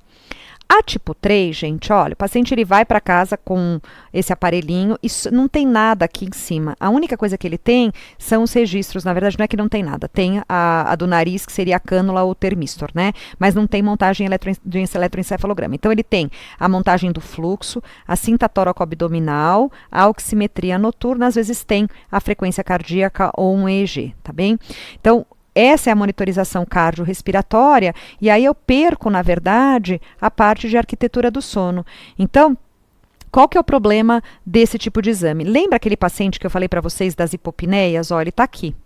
Né? Então, eu não tenho dessaturação para marcar essa hipopneia e eu também não tenho despertar. Então, muitas vezes, ela acaba fazendo com que eu tenha falsos negativos. Se eu não marcar esse evento, porque eu não tenho critério, teoricamente, porque eu não tenho despertar e não tenho dessaturação, pode ser que eu minimize. Então, para quais pacientes que eu peço a tipo 3, o que a gente poderia fazer? Seria uma polissonografia de triagem para um paciente com forte suspeita de apneia obstrutiva do sono. Eu tenho que fazer o diagnóstico, porque se eu não fizer o diagnóstico, eu não consigo excluir a doença. Eu não consigo nem saber, por exemplo, se esse paciente dormiu ou não, né? Então, lembrar que é importante que eu feche o diagnóstico e peça para pacientes com forte suspeita. Lembrando que hoje eu tenho alguns aparelhinhos que até fazem actigrafia. Então, a actigrafia é um reloginho que a gente põe no pulso e vê movimentação. Então, daria entre aspas para a gente subestimar, para a gente estimar se esse paciente está dormindo, porque ele fica quietinho em relação ali à movimentação do actígrafo, tá bom? Mas tem as limitações desse tipo de exame. A tonometria arterial, então essa carinha que vocês veem, ele tem um sensor que vem no dedo, né? E aí ela consegue medir esses eventos, na verdade, então a frequência cardíaca enfim, os eventos respiratórios pela onda de pulso. Então, quando elas veem, na verdade, uma ativação da onda de pulso ou não, é que eles vão caracterizar, né, em sono de ondas, ou sono não REM, sono REM, vamos dizer assim, que o sono REM é muito parecido com a vigília, ele tem um actígrafo eletroencefalografo aqui também que me mostra que, por exemplo, eu tenho uma ativação do uma ativação da onda de pulso, mas eu tenho uma atonia muscular para dizer que está em REM, não que está acordado. E aí ele vai criando esses algoritmos aqui para determinar. Então, sono REM e sono não REM, e vai tendo as medidas da saturação, que é uma medida objetiva, e uma medida indireta dos eventos respiratórios pela tonometria, tá bom? Da apneia e das hipopneias. Então, de novo, a tonometria arterial, apesar dela dar esses dados aqui relacionados a sono, enfim, a gente também considera que ela deve fechar o diagnóstico para apneia obstrutiva do sono. Então, pacientes com forte suspeita, onde você faz a tonometria e fecha o diagnóstico. Se você não fechar, o ideal é que ele volte em laboratório para repetir o exame. Então, tipo 1, para todos os pacientes e todos os distúrbios do sono. Tipo 2, evitar na suspeita clínica de um outro distúrbio do sono, por exemplo, uma parassonia que precise de um vídeo. E o tipo 3, só indicar em pacientes com alta probabilidade de ter apneia grave, sem comorbidade, e que se você não fizer o diagnóstico da apneia, ele tem que voltar para o laboratório e fazer uma polissonografia tipo 1. O diagnóstico pela Academia Americana, então, né, ela vai levar em consideração sintomas clínicos e comorbidades. Então, vamos lá, ó. Se eu tiver um índice de apneia e hipopneia na polissonografia, abaixo de 5 é normal, então, né? E acima de 5 é que eu vou ter problema. Então, entre 5 e 15 é um aumento leve, entre 15 e 30, um aumento moderado do índice, acima de 30 seria um aumento acentuado. Então, como é que funciona o diagnóstico? Se o paciente ele tiver um índice entre 5 e 15, ele precisa ter algum sintoma clínico, sonolência, fadiga, ronco, ou ele pode ter alguma comorbidade cardiovascular, metabólica ou transtorno de humor. Então, ele pode ter uma hipertensão refratária, uma arritmia, um infarto, um derrame, né, um acidente vascular cerebral, uma diabetes tipo 2, um transtorno do humor. Independente dele ter sintoma, eu vou considerar ele como tendo apneia obstrutiva do sono, tá? Isso aqui sofreu uma série de críticas, mas a ideia foi valorizar a apneia leve quando eu tenho uma comorbidade cardiovascular metabólica. Diferente de um paciente, por exemplo, que tem uma apneia leve, é pouco sintomático e não tem nenhuma comorbidade. Então, a ideia foi valorizar para esse número de pacientes, para esse grau de doença, valorizar isso. Bom? E o índice de apneia e hipopneia por hora de sono, né, que a gente somou lá na polissonografia, dividiu pelo número de horas que o paciente dormiu direitinho, ele vai ser critério para apneia obstrutiva do sono, independente da presença de sintomas ou comorbidades. Então, acima de 15, fecha o diagnóstico, entre 5 e 15 eu preciso sintoma, comorbidade ou distúrbio de humor. E a gravidade da doença, então eu falei aqui para vocês o aumento do índice, mas ela deve levar em consideração não só o índice de apneia, mas também os sintomas clínicos. Então, vamos supor, eu tenho um paciente com 17, mas ele é pouco sintomático, não tem comorbidade cardiovascular, talvez eu queira considerar ele, ao invés do moderado, um leve moderado. É um paciente que tem um índice de 17, mas satura até 30 por hora, ou tem uma queixa muito grande de sonolência, aí pode ser que eu queira considerar ele como moderado a grave, tá bom? Então, lembrar disso também. Só uma diferença que eu esqueci de falar, quando o paciente faz uma polissonografia tipo 1, tipo 2, como eu consigo ver a arquitetura do sono, eu consigo calcular um índice de apneia e hipopneia por hora de sono. Quando eu faço uma tipo 3, o paciente liga o aparelhinho, né, o técnico vai lá na casa, liga o aparelho, ele começa a dormir e depois o dia seguinte desliga. O índice de apneia e hipopneia ele é calculado pelo tempo total de registro, porque eu não consigo estimar quanto esse paciente dormiu de fato, tá bom? Então essa é uma outra diferençazinha ali nos parâmetros respiratórios quando a gente pega o laudo desses exames. Ótimo. No final do exame, eu mostrei para vocês o exame aberto, né? A gente tem isso aqui que é o hipnograma. Então, isso aqui a gente costuma dizer que é bem importante. Então, vamos olhar, ó. Aqui eu tenho a curva de saturação. Aqui eu tenho os eventos de apneia e de hipopneia. Aqui eu tenho a posição que o paciente estava, barriga para cima, decúbito lateral direito e esquerdo de bruços. O microfone, se ele teve movimento de perna, os eventos cardíacos e os estágios do sono. Se a gente olhar aqui, ó, isso que eu falei para vocês que são os artefatos, tá vendo? Ó, o eletrodo da saturação caiu, mas isso é um artefato, não existe a saturação passar de 90 para 50, né? Isso sim seria a hipóxia intermitente. Então, vocês veem que nesse pedaço, ó, o paciente ele dessatura e recobra, tá bom? Aqui os eventos de apneia central, obstrutiva e mista. Então, esse paciente teve as apneias centrais. A mesma coisa as hipopneias. E aqui, se a gente olhar a posição do corpo, o que aconteceu? Esse paciente só teve apneia quando estava de barriga para cima. Quando ele ficou do lado direito, eu praticamente não tenho dessaturação e não tenho apneia. O ronco também bem importante quando ele está de barriga para cima. E quando a gente olha os estágios do sono, a gente vê vigília, aqui seria o estágio N1 e N2, aqui ainda estava marcando 3 e 4, porque é um exame antigo, né? O 3 e 4 hoje, ele é considerado um estágio só, que é o N3. Então, esse aqui seria o sono profundo, o sono REM, né? Então, a gente vê aqui a parte da arquitetura do sono. Então, é importante, porque muitas vezes, vamos pensar assim, se eu virar esse paciente de lado, ele já fica um paciente muito mais leve do que ele foi nessa noite, onde ele dormiu bastante tempo de barriga para cima. Bom? E aqui um outro caso, então de novo, ó, oximetria, as apneias, hipopneias, posição do corpo, microfone e os estágios do sono. O que aconteceu nesse paciente? Ó, as intensas dessaturações, um monte de evento respiratório, tá vendo? Ele até, quando ele está de barriga para cima, ó, ele é até um pouquinho pior, tá vendo? Mas ele também faz evento respiratório e dessatura quando está de lado, e não é o tempo todo de barriga para cima que ele fica com a saturação tão baixa, é quando ele faz o sono REM. Então, se vocês lembrarem, o sono REM é onde a gente tem a maior atonia muscular, o paciente não consegue se mexer, que é justamente até para não vivenciar os sonhos e não se machucar. Aliás, quando o paciente ele tem esse tônus muscular durante o sono REM, ele tem um outro distúrbio do sono, que a gente chama de distúrbio comportamental do sono REM, onde às vezes ele tem até movimentos, condutas até violentas, porque tem o conteúdo de sonho diferente do sonambulismo, né? E aqui vocês veem a intensa dessaturação que esse paciente faz nessa fase do sono. Então, para vocês saberem, duas situações piores, posição supina e apneia durante o sono REM. E aqui, né, para vocês, a gente já entrando em termos de tratamento, é a história do que a gente fala dos fenótipos clínicos da apneia, né? Então, existem vários fatores de risco e a gente tenta unir, né, os fenótipos polissonográficos, o paciente que dessatura mais no REM, o que tem baixo limiar de despertabilidade, que mais acorda do que dessatura, né, aquele paciente, enfim, mais sonolento ou menos sonolento. E aí o que a gente vai olhar é que em alguns pacientes o que vai determinar talvez seja um fator de risco, sejam alterações esqueléticas, outros sejam obesidade, outros alterações de via aérea, outros alterações hormonais, e obviamente que a gente tem que individualizar esse tratamento. Ótimo. Então, para aquela pluralidade que a gente tem em termos de fisiopatologia, de fatores de risco, é óbvio que existem vários tratamentos para apneia obstrutiva do sono. Desde os aparelhos de pressão aérea positiva, os usos dos aparelhos intraorais de avanço mandibular, cirurgia, tratamento medicamentoso, fonoterapia, acupuntura, a cirurgia esquelética, e a gente vai falar dos mais frequentes. Então, qual que é o objetivo principal do tratamento da apneia obstrutiva do sono? Diminuir a colapsabilidade faríngea. A gente não está falando que essa faringe está perdendo a patência e está ficando mais colapsável. Então, eu posso fazer isso de diversas maneiras. Eu posso tentar preencher a faringe com ar, então, com os aparelhos de pressão aérea positiva.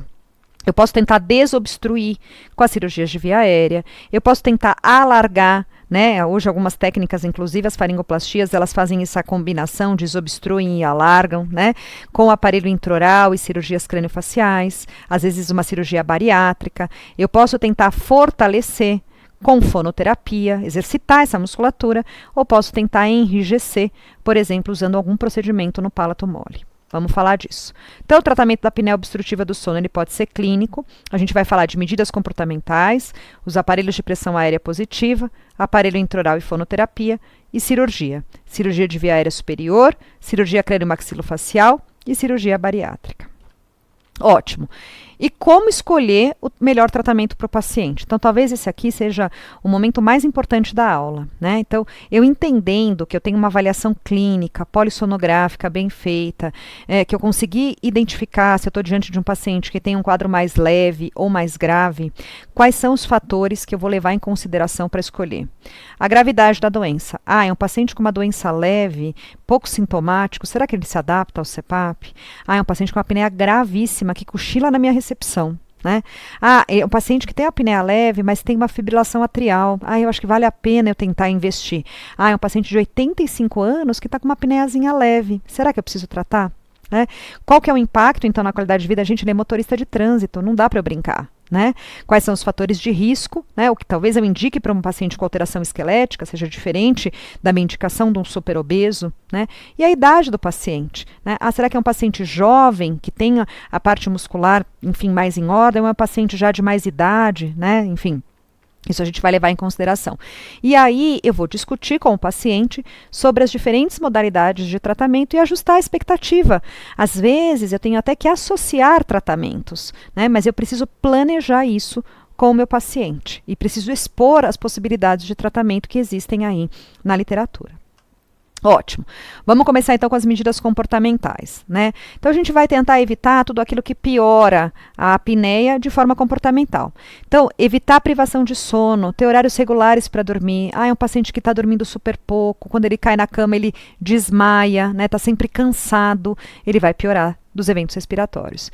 Evitar atividade física muito próxima do horário de dormir. Eu treinei a parte muscular, eu fiz um spinning. Além de eu ter uma descarga adrenérgica relacionada à atividade física que pode piorar, me fragmentar mais o sono, eu ainda tenho um relaxamento muscular maior. Né? Evitar o consumo de bebida alcoólica, medicamento sedativo, relaxante muscular, conversar às vezes com um colega que está prescrevendo, o cardiologista está prescrevendo um benzodiazepínico para tratar a hipertensão, será que não dá para a gente tentar uma outra alternativa, né?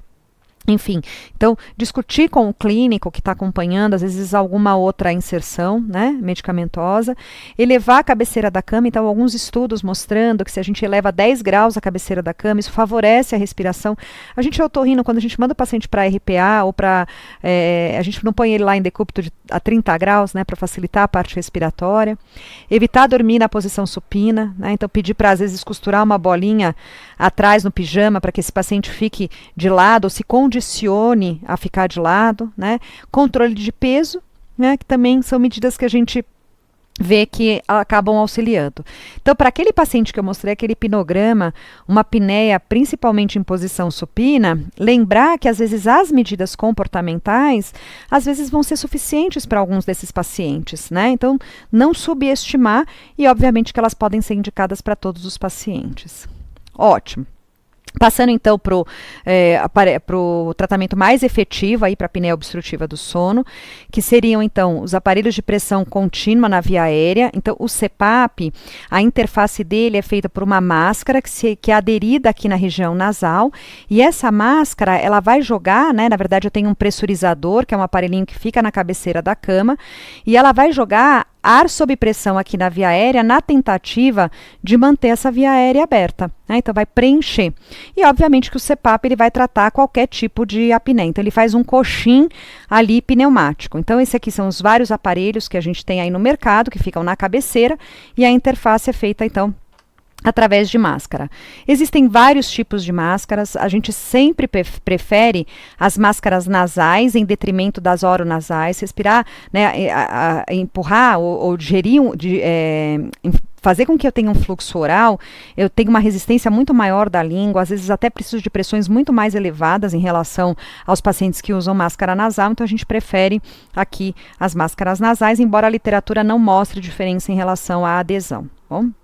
E lembrar também para vocês hoje que por todos esses aparelhos é possível a gente fazer a telemonitorização à distância, então em tempo real, né? Então esses aparelhinhos, eles mandam ali essas informações e dia a dia a gente consegue ver, então, olha, qual é a pressão que esse paciente está usando, né? Então esse paciente tem uma pressão no percentil 95 de 10, tá vendo? Ó, a média da pressão de 9,2.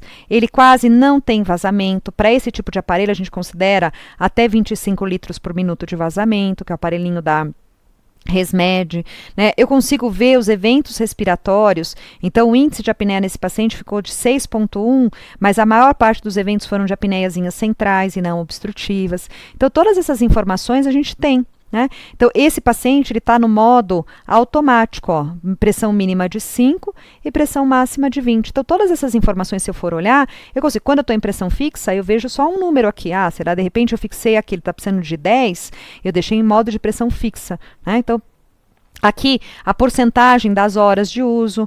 Então, ó, ele usou, né, mais do que 4 horas por noite, 29 dias, que deu 97% das noites. Então é um paciente que está bem adaptado, tá certo? E eu consigo ver isso também no dia a dia. Então esse aqui é um paciente que usa um CPAPzinho em pressão fixa mesmo, os dois contínuos, né? Então joga a mesma pressão na ins e na expiração, que é o padrão para a apneia obstrutiva do sono. O BIPAP é uma outra história, ele pode ser usado para pacientes com apneia, mas não é o padrão. Então, o CPAP é de pressão contínua, aqui a pressão fixa em 10, então existe um tempinho que o aparelho leva até chegar no 10 de pressão. Aqui vocês vão vendo os índices de apneia, então você veja que esse aqui, ó, que é o 10 de pressão, esse paciente está fazendo um índice de apneia nessa noite de 17 por hora. E a maior parte dos eventos são obstrutivos, ó, apneia obstrutiva. Então, o que está acontecendo nesse caso aqui? A pressão está subterapêutica. Provavelmente ele precisa de mais pressão, porque ele ainda está fazendo evento respiratório. E o vazamento nesse aparelhinho, por exemplo, que é o aparelhinho da Respironics, ele marca a porcentagem de vazamento grande na noite. Então, aqui ó, foi zero, tá vendo? 0% de vazamento grande. Então, um paciente que não vazou ali pela máscara e nem pela boca. Então, nesse paciente, por exemplo, eu poderia ou fazer com que ele fizesse uma polissonografia nova para titulação em laboratório, ou empiricamente aumentar 1 centímetro de água, 2 centímetros de água, ou pedir para ele alugar ou colocar o aparelhinho no modo automático, né, se ele não tiver contraindicação para usar o modo automático, durante uma semana para eu reavaliar melhor a média de pressão, enfim. Então, isso facilitou o acompanhamento dos pacientes e, teoricamente, melhorou também a adesão. E quais são os desfechos do CPAP? Então, o paciente, quando ele usa 4 horas ou mais por noite, o CPAP, ele, em 70% das noites, né, ele é capaz de melhorar tudo. Sonolência diurna excessiva, qualidade de vida, diminui eventos isquêmicos cardiovasculares, hipertensão refratária, déficit cognitivo e mortalidade, diminui a recorrência de fibrilação atrial, acelera a recuperação neurológica do acidente vascular cerebral, né? Só lembrar para vocês que esses desfechos cardiovasculares, parece que os pacientes usando entre 4 ou 5 horas por noite, em 70% das noites, seriam suficientes. Quando a gente fala em termos cognitivos de sonolência, a gente sabe que até a privação de sono pode influenciar. Então, a gente precisa que esses pacientes utilizem o aparelho ou durmam, né, aí uma média de 6 a 7 horas por noite. Então, isso aqui que eu queria mostrar para vocês. Para desfechos cardiovasculares, 4 horas por noite em 70% das noites. E para desfechos em relação à qualidade de vida e sonolência, eu não posso nem estar privado de sono, né? Mesmo assim, a literatura ela mostra uma adesão do CPAP em 50% das noites. E o que a gente vê é que os pacientes mais sintomáticos são os que mais se beneficiam. Então, hoje, o CPAP ele deve ser indicado preferencialmente nos pacientes com apneia moderada a grave e deve ser opcional nos quadros mais leves, tá certo? Então, posso tentar, principalmente numa apneia leve, sintomática, né? E é isso que vai fazer com que a gente procure outros tratamentos, porque se eu tenho um tratamento ótimo que reverte tudo, os pacientes conseguem usar bem, teoricamente a gente não precisaria passar por nenhum outro tratamento, mas infelizmente essa não é a realidade. Mas, via de regra, os pacientes com apneia moderada a grave se adaptam bem ao aparelho. Falando dos outros tratamentos clínicos, então, eu tenho o aparelho intraoral, então seria um aparelhinho intrabucal que faria um avanço da mandíbula. Quando ele faz isso, ele anterioriza a língua e aumenta o espaço lateral da faringe, né? Então é como se eu tivesse uma cortina lá atrás. A hora que eu puxo a pontinha, eu acabo ganhando espaço também na parte lateral. E a recomendação é que ele seja indicado preferencialmente nos quadros de apneia leve ou moderada, que é onde ele tem os maiores benefícios. Então, a paciente com apneia gravíssima, às vezes a gente sabe que só anteriorizar um pouquinho a língua, a chance de eu conseguir tratar a doença ela é menor.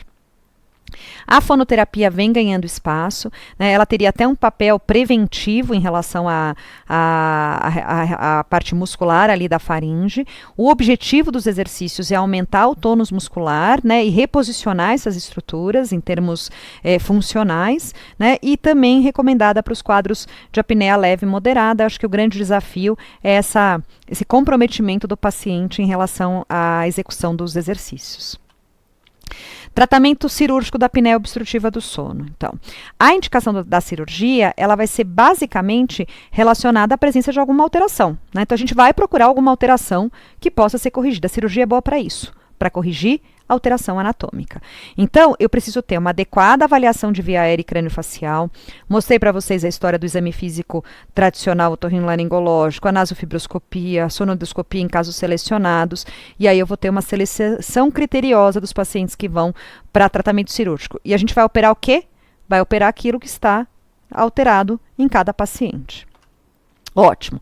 Quais são os desfechos de cirurgia nasal? A cirurgia nasal, apesar dela melhorar a obstrução nasal, se o desfecho for tratar o índice de apneia e hipopneia na polissonografia, a gente já sabe que ele é limitado. Então, a cirurgia nasal isolada, ela não é capaz de tratar a apneia, ela melhora o ronco e a qualidade do sono, mas ainda assim, quando eu considero uma melhora do índice de apneia e hipopneia, o melhor resultado vai ser em pacientes jovens e doença leve, né, onde eu tenho ainda uma preservação, provavelmente, da parte miofuncional. Um grande papel da cirurgia nasal é tentar melhorar o uso do CPAP e fazer com que a ação do aparelho intraoral ela seja melhor.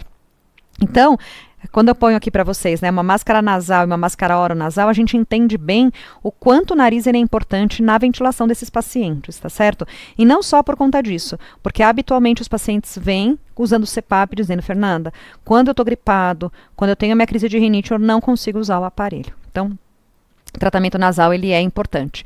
E em relação ao aparelho intraoral, o aparelho intraoral ele faz com que o paciente fique com a boca relativamente fechada, né? E teoricamente ter um aumento da negatividade, da resistência nasal, poderia dificultar a ação do aparelho intraoral. Né? Então, enfim, é como se a obstrução nasal brigasse com o efeito do aparelho intraoral. Então, já existem alguns trabalhos mostrando que pacientes que não respondem bem ao aparelho intraoral apresentam mais alterações nasais. Então, ficar de olho nesse grupo também.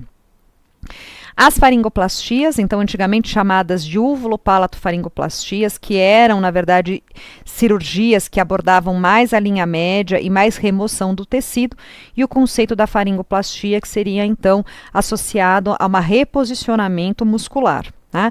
E o músculo que a gente mais trabalha é o palato faríngeo, em alguns casos, né, pela técnica aí do Michel, que foi pioneiro aí nas faringoplastias, eu tenho as faringoplastias laterais mexendo também no constritor. Tá? Então, habitualmente, a gente sabe que esses pacientes com amígdalas grandes, eles respondem bem até uma amidalectomia simples, até essas técnicas de faringoplastias, ao passo que aqueles pacientes, como eu falei para vocês, que tinham os pilares mais medianizados, mesmo sem amígdalas maiores, acabam se beneficiando melhor com as faringoplastias. A gente ainda não tem também estudos tão robustos nessa linha, mas as faringoplastias elas já mostram resultados melhores do que as cirurgias de uvulopalatofaringoplastias que eram feitas no passado, enfim, e que hoje praticamente caíram em desuso. Tá?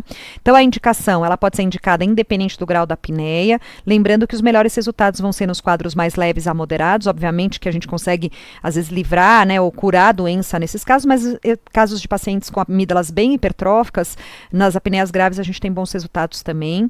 Então, o resultado, quando a amígdala é grande, ela fica por volta aí de 70% a 80%, jovens não obesos, obviamente que respondem melhor, e o conceito, então, de reposicionamento muscular em detrimento à exerese de tecido, mexendo sempre na parede lateral e não na linha média.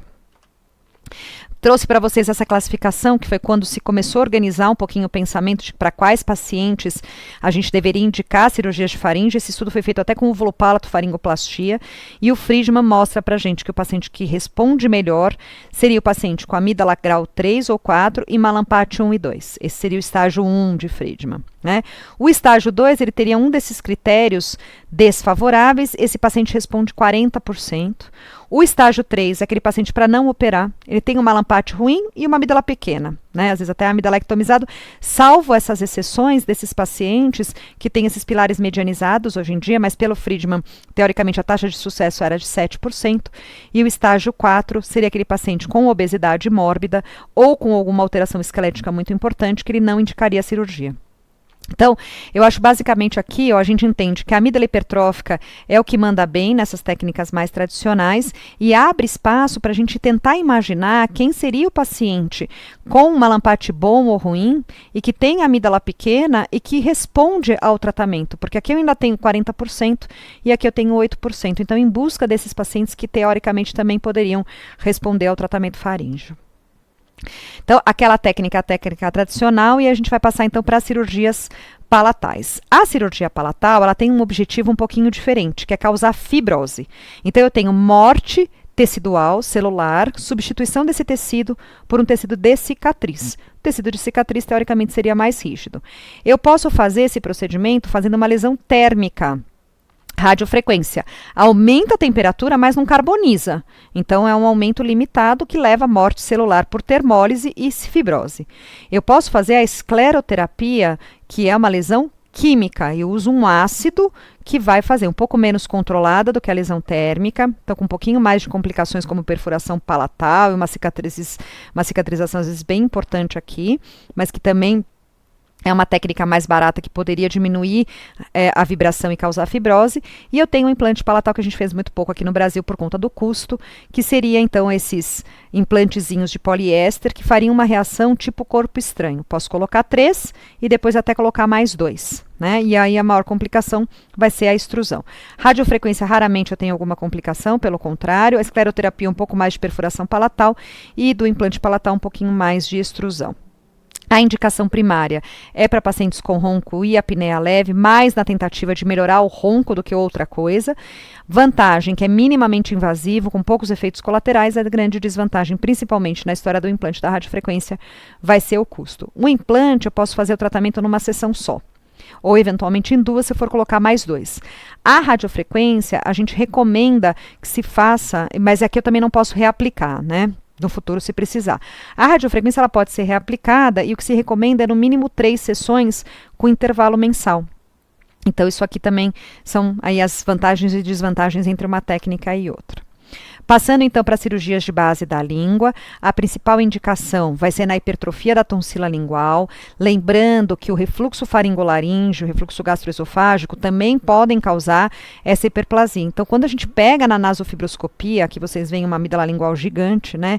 Esses pacientes com hipertrofia de amígdala lingual, às vezes a gente faz uma prova terapêutica primeiro para refluxo, 60, 90 dias de tratamento, repete a naso para ver se realmente essa tonsila ela é grande mesmo, ou se ela pode estar sendo piorada pelo refluxo, mas enfim, seriam as indicações. São cirurgias na base da língua, não a tonsila lingual, né? Mas as da base da língua, onde tem uma chance maior de ter sangramento, disfagia, digeusia, enfim. Então eu preciso pesar o custo-benefício e entender se a gravidade da doença do paciente comporta uma glossectomia, por exemplo. Hoje, com a vinda do robô, que melhorou o acesso ali na região, e os instrumentos de ablação, a tendência são essas cirurgias elas ficarem menos, terem menos complicação, enfim, mas a gente precisa entender um pouquinho melhor ainda quais são os pacientes que se beneficiam. Então, lá no meu serviço, apesar da gente enfim, né, saber que eventualmente alguns pacientes eles têm obstrução ali ou tem eventualmente um malampate ruim, uma base da língua posteriorizada, a gente só tem indicado cirurgia para os casos de hipertrofia de tonsila lingual e normalmente a recuperação ela é tranquila para esses pacientes e obviamente que existem alguns casos, aí alguns colegas que indicam cirurgias para a base da língua, mas que ainda a gente precisa ter melhor respaldo na literatura. Os resultados, então, na literatura ainda são controversos, então parece que com essas técnicas aí, com a tecnologia, parece que o custo-benefício ela vem melhorando aí ao longo dos anos. Então, aqui para mostrar para vocês, né, paciente, vocês veem a coluna aérea, uma hipertrofia de amígdala lingual bem importante num paciente retrognata, enfim, não deixa dúvida que isso aí causa uma obstrução. Para falar, então, da cirurgia crânio-maxilofacial, o avanço maxilomandibular vai ser a técnica cirúrgica mais efetiva para o controle da apneia grave que não aderiu ao CPAP. A gente indica preferencialmente nos pacientes retrognatas, ou nos pacientes com alteração, com deformidade esquelética, porque eles têm um benefício, inclusive estético, né, em relação a isso e funcional. Mas, eventualmente, a Academia Americana, deixa eu ver se eu trouxe para vocês, não trouxe. A Academia Americana, ela recomenda o uso a realização do avanço maxilomandibular em pacientes graves que não adaptaram CPAP, mesmo se eles não tiverem alguma alteração de via aérea ou alguma alteração esquelética facial, né? Porque teoricamente seria a cirurgia mais efetiva, mas cada vez menos a gente tem feito em pacientes com face normal, né? A gente prefere mesmo esses pacientes com alterações esqueléticas. Aqui para mostrar para vocês, pré e pós-avanço, como realmente a gente tem uma melhora, um aumento ali da via aérea, então isso aí não deixa nem dúvida. Essa aqui foi uma meta-análise publicada em 2010, com 627, um follow-up ainda curto, de 5 meses. Né? Eles consideraram como taxa de sucesso uma redução do índice de apneia e hipopneia em 50% em relação ao basal, esse índice teria que ficar abaixo de 20%. então 86% de sucesso, e cura mesmo, que seria o IH abaixo de 5 e 40%. Os fatores relacionados ao sucesso foram pacientes mais jovens, menos obesos, menos graves e nos que a gente consegue avançar mais, que são justamente os pacientes com alterações esqueléticas, tá bom? Então, só para pontuar aí como é que anda a literatura, mas de qualquer forma é uma técnica bem efetiva quando bem aplicada.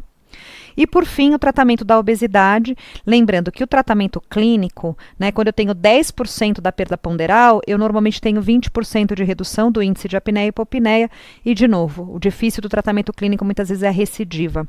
Hoje o tratamento da obesidade ela mudou muito, hoje ela é bem específica, tem uma série de medicações novas, enfim, então são pacientes que tem que tratar a médio e longo prazo. A cirurgia bariátrica, com a redução acentuada do peso, ela melhora significantemente o índice de apneia e hipopneia, só que apenas 4% dos pacientes é que vão curar, e a imensa maioria ainda fica com uma apneiazinha residual que às vezes nem precisa de tratamento, né? Alguns pacientes ou mantêm sobrepeso ou até voltam a engordar. Então, lembrar disso também, mas sem dúvida é uma super estratégia no tratamento do paciente obeso. Então, pesar aí o custo-benefício e lembrar que a cirurgia bariátrica para esses pacientes traria outros benefícios, né? Sobre hipertensão, diabetes, enfim, não só a apneia. Falar para vocês um pouquinho do implante do nervo hipoglosso. A gente não tem ele aqui no Brasil ainda, mas a ideia do implante do nervo hipoglosso seria estimular os músculos protusores e, na verdade, estimular os músculos, alguns implantes estimulam, na verdade, só os protrusores e outros, eles estimulam o tronco, né? Então, eles acabam estimulando os protrusores e os retrusores, né? E a ideia seria, na verdade, a gente estimular o músculo genioglosso, que eu falei para vocês lá, que era o principal dilatador ali da faringe. Bom? Então, eles causam a protrusão ou estabilização da língua durante o sono para tentar prevenir o colapso. Isso já tinha sido tentado no passado, mas tinha fragmentado o sono. Parece que agora os aparelhinhos eles não causam fragmentação do sono. Então, esse aqui também foi uma revisão sistemática, ainda com N pequeno, 200 pacientes, e eles veem com o implante, o índice de apneia e hipopneia reduziu de 50% a 57%, o índice de dessaturação de 48% a 52% e houve uma melhora na escala de sonolência de Epworth. Quando a gente olha os estudos, a gente vê que o índice de apneia e hipopneia, olha, passou de 32 para 15, 38 para 10. Então, a imensa maioria dos pacientes ainda mantém uma apneiazinha residual. Então, a gente também precisa levar isso em consideração. Mas com certeza vai ser uma opção para alguns pacientes selecionados. Então, falando de complicações, o que a gente tem na literatura dos estimuladores? As mais recentes, então, como todo procedimento, complicação anestésica, dor, hematoma, disfagia, o mau funcionamento do aparelho, tendo que trocar, e às vezes o deslocamento de algum eletrodozinho lá que fique estimulando o nervo, né? E as tardias, então, seria a abração de tecido mole, fadiga muscular, depois de tanto usar esse músculo, será que ele entraria em fadiga, né? Modificação no tipo de fibra muscular e a hipertrofia dos músculos da língua. Então, isso que é descrito na literatura, a gente não tem experiência com esse tipo de tratamento aqui no Brasil. Então, em relação ao implante do hipoglosso, ainda o segmento é curto e o que os trabalhos eles têm usado como critérios de indicação. Então, pacientes não tão obesos, o índice de massa corpórea é abaixo de 32, não tão graves, então abaixo de 50 e acima de 20, também para justificar um procedimento desse porte, e que eles tenham na polissonografia um predomínio de hipopneia e não colapso total, né? E na sonoendoscopia, o que eles veem é que o paciente que tem aquele colapso concêntrico que eu falei para vocês, naquela classificação lá de Volt, eles respondem mal. E lembrar também, então, desse conceito de que às vezes esses pacientes mantêm uma apneiazinha residual. Ótimo. Então, para finalizar, organizar o pensamento de tudo isso que a gente conversou, né? Existem alguns guidelines para tratamento de apneia obstrutiva do sono. Esse que eu vou trazer para vocês, na verdade, é um deles. E aí, nós vamos dividir os pacientes, como todos eles, em relação à gravidade. Então, primeira coisa, né? Eu fiz lá o diagnóstico clínico, polissonográfico, e se esse paciente tiver uma apneia moderada a grave, o CPAP, ele vai ser o tratamento de escolha. Então, normalmente, ele é o melhor tratamento para a doença. Se o paciente conseguir usar bem o aparelho, a gente resolveu o problema do paciente. Lembrar que o avanço maxilomandibular é o que apresenta melhores resultados nesse grupo de pacientes e que a gente indica preferencialmente em pacientes com alterações crâniofaciais. Então, se for um paciente com alteração crâniofacial importante, mesmo que ele não se adapte ou não queira o CPAP, existe essa opção. Lembrar que para esses pacientes também eu tenho espaço em relação à cirurgia bariátrica, principalmente quando o fator de risco for a obesidade, e lembrar que as cirurgias de via aérea, elas podem amenizar a doença e melhorar a eficácia do aparelho intraoral, por exemplo, ou dar sequência a algum outro tratamento, e que eventualmente elas também poderiam melhorar a adesão do CPAP. Então a cirurgia de via aérea muitas vezes com um papel coadjuvante nesses pacientes. Ótimo. Se eu tenho quadros mais leves, então paciente com ronco, apneia leve, o CPAP ele passa a ser uma opção em pacientes com sonolência, ele não precisa ser recomendado logo de cara, embora a gente possa dizer, né? Porque mesmo o paciente com ronco e apneia leve pode usar bem o aparelho e se livrar da doença, mas ele passa a ser opção, e aí eu tenho um espaço maior para cirurgias de via aérea, com resultados melhores, aos procedimentos palatais, aparelho intraoral, fonoterapia, reposição hormonal feminina, no hormônio feminino, enfim, medidas comportamentais. Quando eu estou diante do paciente com ronco e apneia leve, eu tenho que levar em consideração o fator de risco. Então, se ele tiver uma alteração anatômica, eu posso começar por aqui, né? E aí, de repente, tentar uma fonoterapia na sequência. Então, levar em consideração os fatores de risco, o perfil e a preferência do paciente. Às vezes o paciente fala para mim, Fernanda, eu não consigo nem fazer atividade física, você quer que eu faça exercício fonoterápico? Eu prefiro pôr a plaquinha. E tem paciente que fala para mim, não, sou super tranquilo, vou fazer os exercícios direitinho de fonoterapia, e aí depois a gente reavalia. Então, levar em consideração perfil e preferência, e é sempre a possibilidade de associar tratamentos. Então, esses tratamentos, eles agem em locais diferentes e eles podem ter um efeito somatório cumulativo. E qual que é o tratamento da apneia, então, no futuro? Se dá para a gente prevenir ou amenizar, é tratar as crianças. Então, eu gosto sempre de terminar falando da obesidade infantil, da importância de a gente ter essa orientação nutricional nessa fase e tratar adequadamente o respirador oral. Então, além de permeabilizar a via aérea, às vezes fazer uma cirurgia de adenoide, amígdala, reabilitar a parte de ortopedia facial nessa fase, para eu prevenir aí o aparecimento de doença de alterações esqueléticas no adulto.